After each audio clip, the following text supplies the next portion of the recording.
Welcome to CivilNet. My guest today is Dr. Khatchik Der Ghougassian. He is a lecturer at San Andres University in Buenos Aires, Argentina. Khatchik, thank you for joining us. Pleasure. The reason we asked you to come to our studio is to talk about the centenary of the Armenian Genocide that will be commemorated, marked on April 24, 2015, in Yerevan and throughout the world. When I say throughout the world, primarily by Armenian communities, Armenians that live in many different countries of the planet. 100 years of sorrow, 100 years of pain, of living with the crime. Our identity as Armenians are oftentimes wrapped around the concept, the idea of genocide. Sometimes this has been crippling, sometimes it has been liberating. But should we expect anything to change this year, in this centennial year? I think that's the biggest challenge. Let me start by appreciating the huge effort of coordinating all the centennial issue, which if we didn't have the second part of remembrance and reparation, compensation, whatever you want to put there, could have become, a huge circus of doing everything we have done so far on a global scale. Hopefully, that will not be the centennial. And the reason of my cautious optimism is the declaration. I think that we don't have any historical antecedent of that document. This was a Pan-Armenian declaration that was voted upon by the Centennial Committee. And read by the president with the presence of all the representatives from diaspora, the members of the political parties, etc., the members of the Centennial Committee. But the content and the perspective of that declaration could become a renewal for probably everything. I don't want to sound very, I don't want to wake up illusions, but I think that if we can make an effort, if the engagement of the state and diasporan organization with that declaration is true, then I might say that this could have some parallels with 1965. I'm smiling because that's where I was going to go with my next question. We both were born in diaspora, and we have been educated within the spirit of the 50th anniversary. And we lived all that, I'm not exaggerating, on our scale, if I say that the epical moments of the 70s and probably the 80s, which was huge for us. I mean, a people who didn't have an independent state managed to, make the genocide an issue. If not on the international agenda, at least take it out from the oblivion. Now, I remember in Lebanon, end of 1980s, when we reached to some point in the struggle, and there was the declaration of the European Parliament, the Whittaker report. Yeah, Benjamin Whittaker, yeah. And so forth. So the big question was, what now? This could not become an end by itself. And I think that it was not that clear what would be the next stage. I don't know how to call it, coincidence or maybe providence, I don't know. The Gharapa movement started. So in our mindset, we saw a continuity between what was happening in diaspora in the 70s and the 80s and what started in Armenia in the 1980s. Of course, what we have been expecting and what the event led to were different things. In any case, I think that we did accept the reality, which does not mean not to be critical of this reality. So far, I don't know what were the expectations of the Armenians living in Armenia back in the 70s and the 80s, where, as far as I know, life was pretty good. That's what they say, yes? That's what they say. And I think, by the way, we should study the 70 years of Soviet regime with all its good and bad things, because that is a part that is lacking in our collective memory.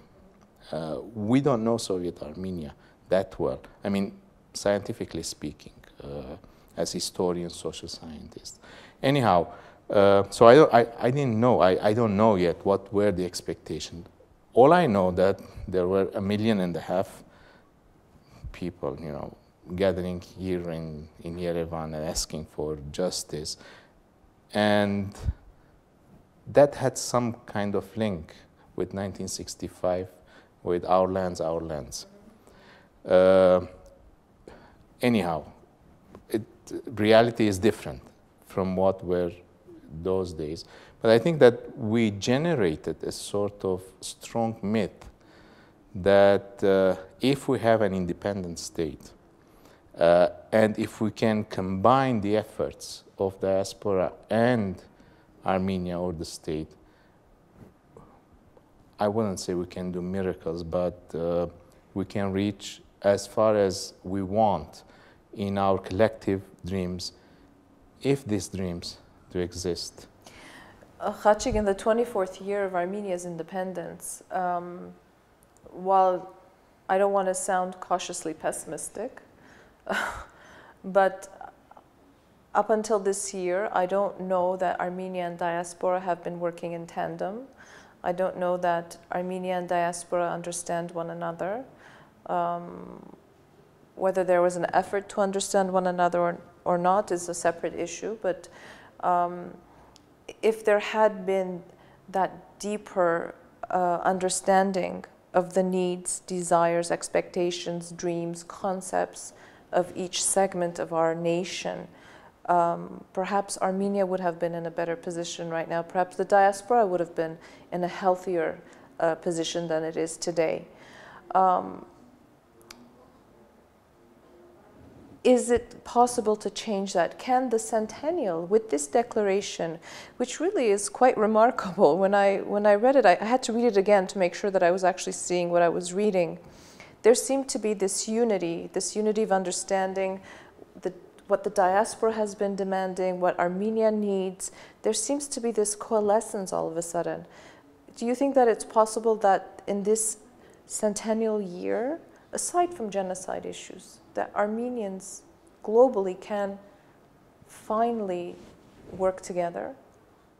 Well, so far I think that first of all we should understand that there are limits for diasporan engagement with Armenia. On the other hand, the big issue today is to know how to integrate diaspora and Armenia. By that word, by the concept of integration, I mean a permanent presence of diaspora in Armenia and Armenia in diaspora. Not in the sense of repatriation, not only repatriation, and certainly not in the sense of, you know, getting out from Armenia, immigrating for good. I'm not saying that this should be a closed country. I'm not saying that people should be restrained from deciding what is their future, where they want to build their future. What I'm saying that we lack a sort of strategic view how to complement the efforts in Armenia, and by efforts I mean both on the government level and the society level, and in diaspora. considering that diaspora is in a process of a big change. You know, we used to think that after the third generation, diaspora will cease to exist. It did not, but certainly it is changing. And we lack a strategic view of how this integration with diaspora in Armenia. I'm not pessimistic. I'm not pessimistic. I'm not pessimistic because I know that there, at least, maybe late, but anyhow, the efforts are there. Small steps upon which we can build institutions. I mean, it's not perfect, but having a Ministry of Diaspora is an important institution. Thinking about coordination efforts with the Armenian diplomacy is a big issue. But we need to institutionalize more all these efforts. Now, if after the centennial, the experience of the centennial could lead to create a new institution where the idea of integration, complementarity, and by that I don't mean geopolitical complementarity between the West and the East, I mean complementarity between diaspora and Armenia, could lead to a strategic vision for the future of the Armenian people, including, of course, Armenia. Well, that's where we should look at. I mean, that is our biggest hope. I don't want to sound very naive. I know that the #1 issue in Armenia nowadays, notwithstanding national security, I don't want to talk about that. We all know that's priority. But the #1 issue in Armenia is social justice, is inequality. And as far as there is no a better redistribution of wealth, as long as the new generation will not see that there is at least hope to a better life in Armenia for them and their children, as it is the case of other countries, and I don't want to name them, I think that it's a lost battle, because this will lead to cynicism. This will lead to cynicism. Certainly, all of our efforts are intertwined. Just as a final question, it seems the discourse in the Armenian reality has shifted away from genocide recognition to the idea of reparation, restitution, compensation. There has been a recent study that sets the parameters of what the Armenian nation lost, not only in terms of human lives, but in terms of property, in terms of cultural existence and heritage. Do you think is that your estimation as well? Is that your perception as well? Because from our vantage point here in Armenia, more and more we're no longer talking about genocide recognition per se. We're saying that, okay, look, I know it happened, we know it happened. There's no historical debate for us that the genocide occurred. Right now, we have an issue. We have an issue of the right of return, the right of property, the right of compensation. Is that your sense as well? Well, I remember a recent conversation with one of our greatest intellectuals, a living memory of our history, is Yervan Pambukian. He said that genocide was not the issue in 1965. The issue were our lands, our lands. That was what was heard in the streets of Yerevan. And if we go back to the first, let's say, political success of the Armenian diaspora, which is we call it recognition of Uruguay of the genocide, but that law was not about the recognition of the Armenian genocide. The Armenian genocide was mentioned in the law as an argument, but the law was about Sèvres. The law was the Treaty of Sèvres. The law was about lands, Armenian lands. I think that if we do a sort of revisionism of what happened since 1965, maybe the Turks managed very well to shift our focus from the lands to the recognition of the genocides. And they have built a policy of denial on the recognition of genocide. I'm not saying that the efforts from 1965 up until recently for the recognition were in vain. We needed that. But I think that at some point we should stop. We should go back to that first vision of the lands of historical Armenia. And I'm not suggesting that immediately that is the number one agenda, the number one item on our political agenda, but we should start to talk about restitution, compensation, reparation, whatever, from from multiple perspectives. But the end should be that one. We should not forget that, because we started there. Everyone knew that the Armenian genocide was a historical fact. We have records of that. We have records. Even President Reagan in the 1980s said Armenian genocide.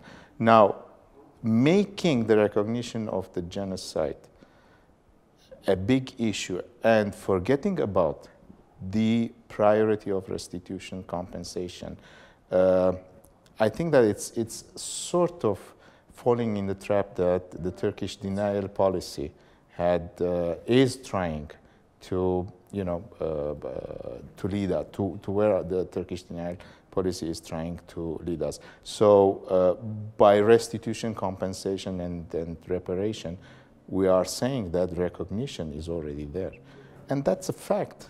I mean, that's a fact. Well, Khatchik, just as the 50th anniversary of the Armenian genocide was a turning point, almost a watershed in our collective narrative, perhaps the 100th anniversary will also lead to a shift in that paradigm, to a new way of looking at the needs and demands of the Armenian people in general. So thank you for this fascinating conversation. Thank you for all the work that you do and for taking the time to come and talk to us on this most important centennial year. It's always a pleasure to be here. Thank you. I'd like to remind our viewers that my guest was Dr. Khatchik Der Ghougassian, a lecturer at San Andres University in Buenos Aires. Stay with CivilNet.